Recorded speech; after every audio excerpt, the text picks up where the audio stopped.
Sidi Touré était ce jeudi l'invité des rendez-vous du gouvernement. Le ministre ivoirien de la communication et des médias y a présenté les actions du gouvernement. La première journée africaine des mers et des océans a été célébrée en Côte d'Ivoire. Une opportunité pour les acteurs de promouvoir les mécanismes de développement économique du secteur maritime. L'Alliance Entrepreneur First a initié le Salon national du jeune entrepreneur. L'ouverture a eu lieu ce jeudi dans la commune de Cocody. Vous suivez le journal sur Business 24 Africa. Bienvenue. Ce jeudi, le ministre ivoirien Sidi Touré, en charge de la communication et des médias, était l'invité du Centre d'information et de la communication gouvernementale, en abrégé CICG. Cette tribune des rendez-vous du gouvernement a été saisie par le ministre pour faire l'état des lieux de la presse en Côte d'Ivoire et de présenter les actions du gouvernement. Corona Sekongo et Lyon Gilbert nous font le point.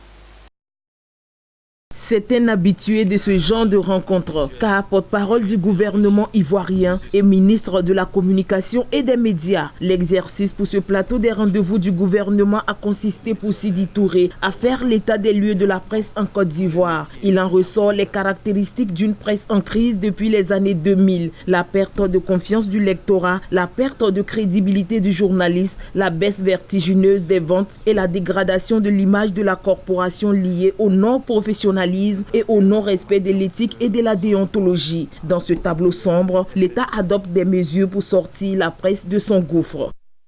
L'aide publique de l'État de 2009 à 2018 s'élève de façon cumulée à environ 9 milliards de francs CFA, dont 700 millions pour le financement des formations et des études, 6 milliards affectés aux subventions et dons et 2,5 milliards constitutif d'un fonds de garantie des emprunts bancaires.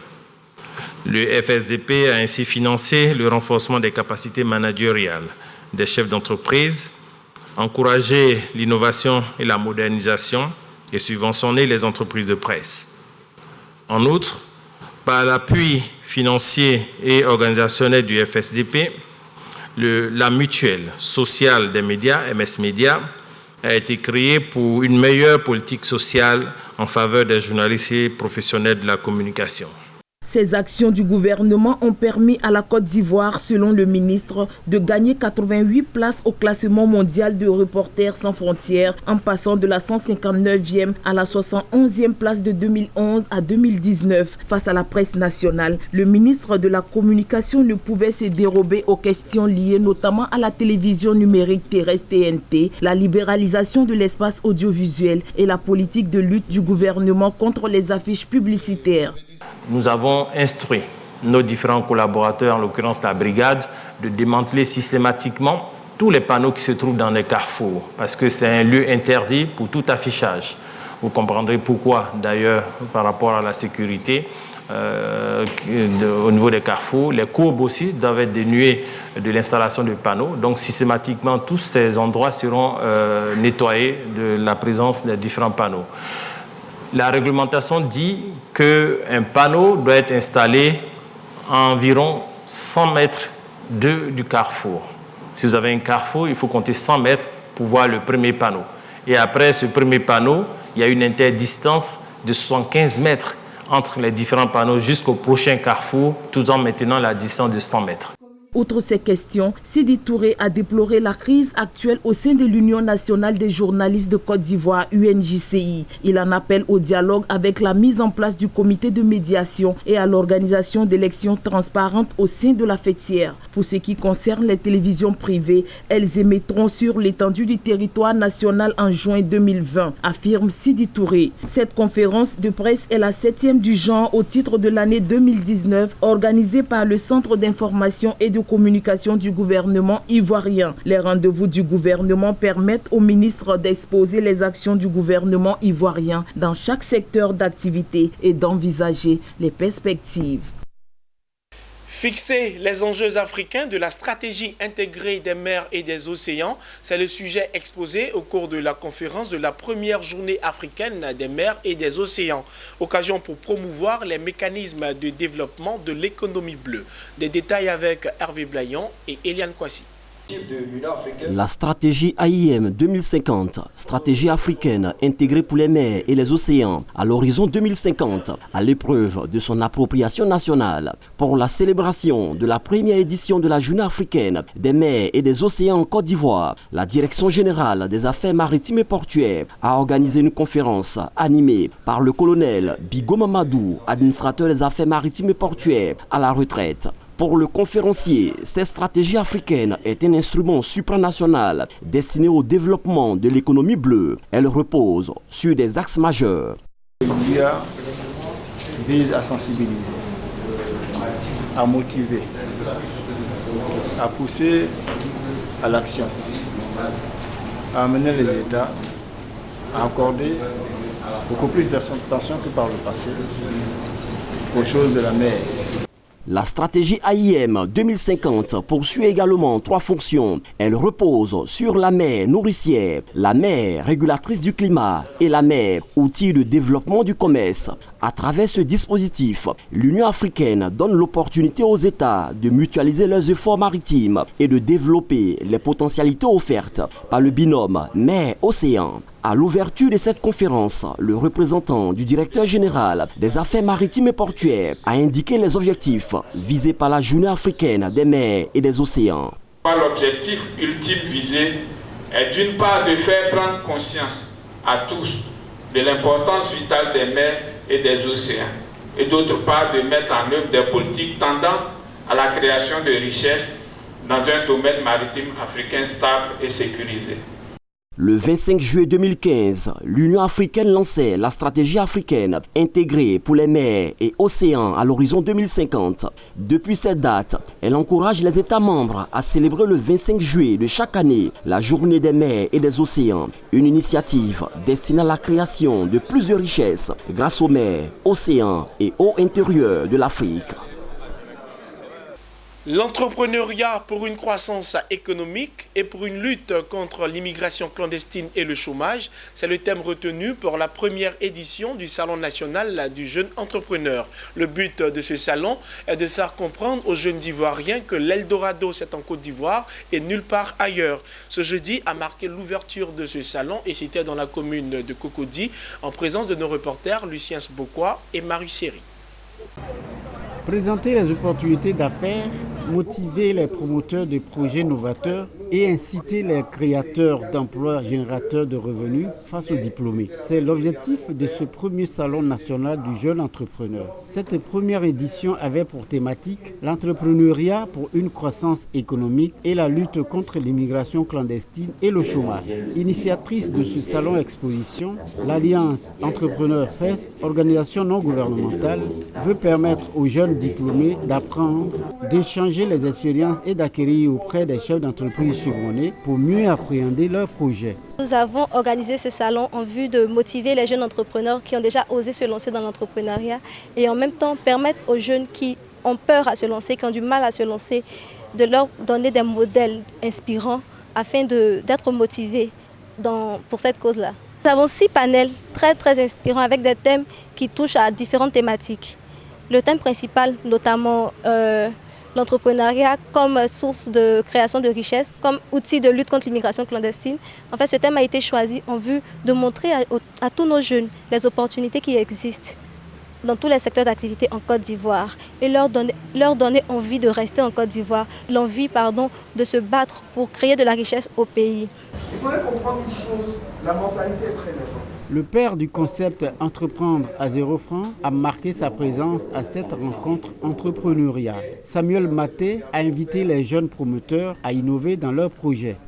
Il faut entreprendre à 0 francs pour 3 raisons. La première raison, c'est que l'entrepreneuriat apparaît aujourd'hui comme le seul moyen ou le moyen privilégié pour l'emploi des jeunes. L'État n'a plus les capacités d'absorber la masse de jeunes.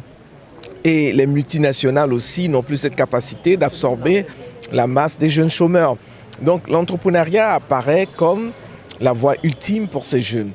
À 0 francs parce qu'un des grands problèmes en Afrique aujourd'hui, c'est le problème de l'accès au financement, au crédit. Et nous, ce que nous disons avec cette approche à 0 francs, c'est que nous enseignons aux jeunes comment démarrer avec 0 francs extérieur. Et ça marche. Outre les participants qui avouent en tirer profit, certains chefs d'entreprise ont appuyé les exposants du salon de leur expérience.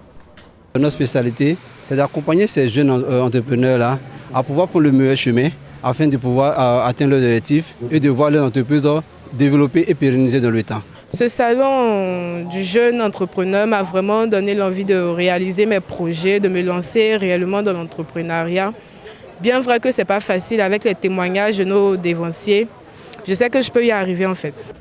Plusieurs secteurs d'activité prennent part à ce salon national du jeune entrepreneur. Bien-être et services, agro-industrie, élevage, immobilier, art et artisanat, monde des médias, hygiène, beauté, éthique sont également à l'ordre du jour de ce premier salon national du jeune entrepreneur. Créapaix, c'est le nouvel instrument d'autonomisation et de consolidation du processus de paix lancé à Abidjan.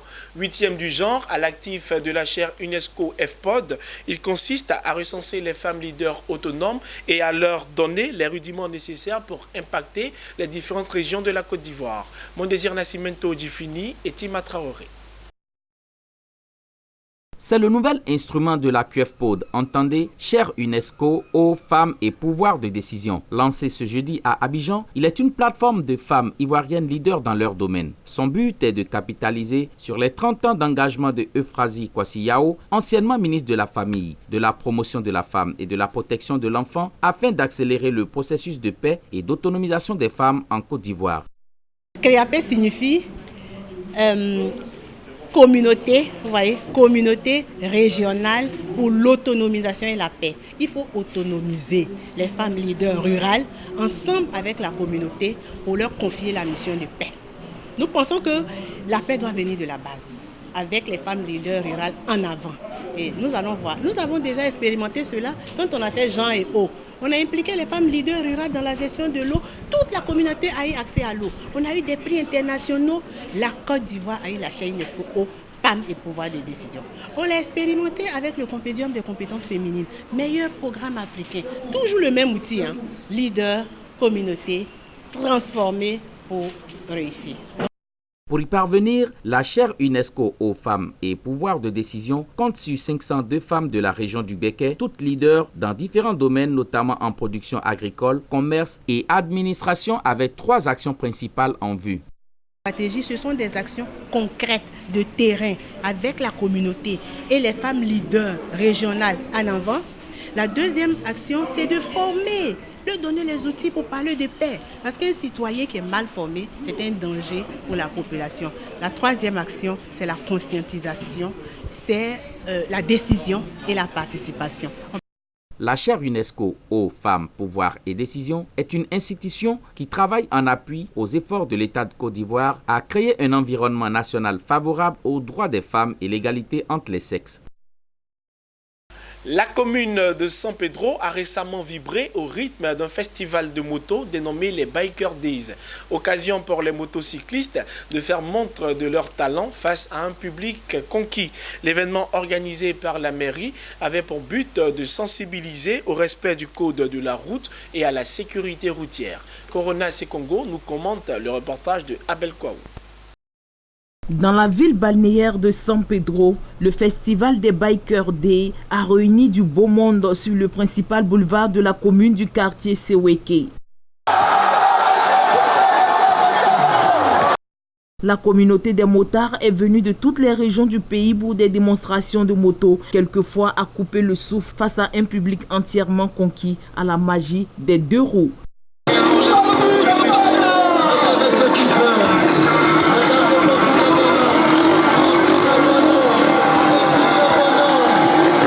Show de stone, freestyle, cascade à moto et vélo ou autres démos effectuées par des professionnels.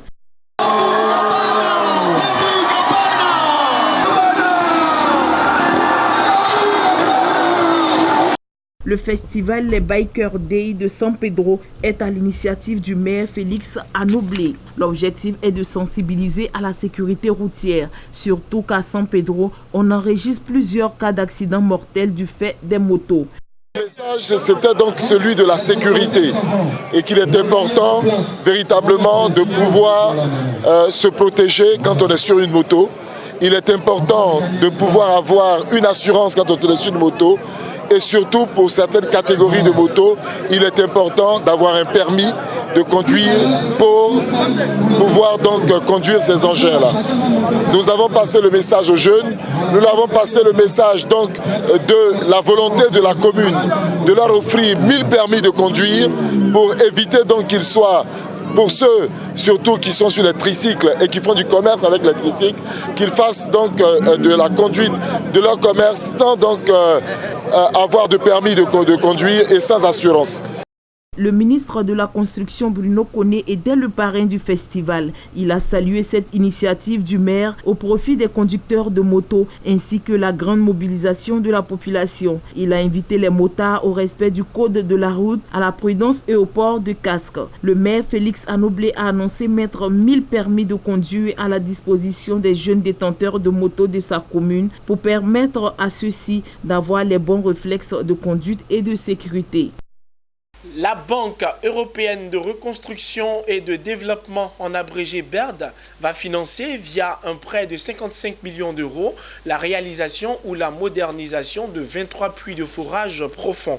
Ce projet serait avantageux pour quelques 30 000 agriculteurs répartis sur 37 oasis. L'objectif, il est double, créer de l'emploi pendant la phase de construction du projet et pérenniser à terme les revenus des agriculteurs bénéficiaires tout en développant une agriculture raisonnée afin d'économiser l'eau du sous-sol. Terminons avec l'Allemagne qui a récemment signé avec le Burkina Faso un accord de financement d'une valeur de 39,5 millions d'euros. Le financement sera consacré à 3 projets, dont 2 relatifs au secteur de l'électricité et l'approvisionnement en eau potable. Le 3e volet concerné par ce soutien du partenaire allemand est celui de la gouvernance financière. Merci de nous avoir suivis et de rester fidèles à votre chaîne panafricaine d'information économique.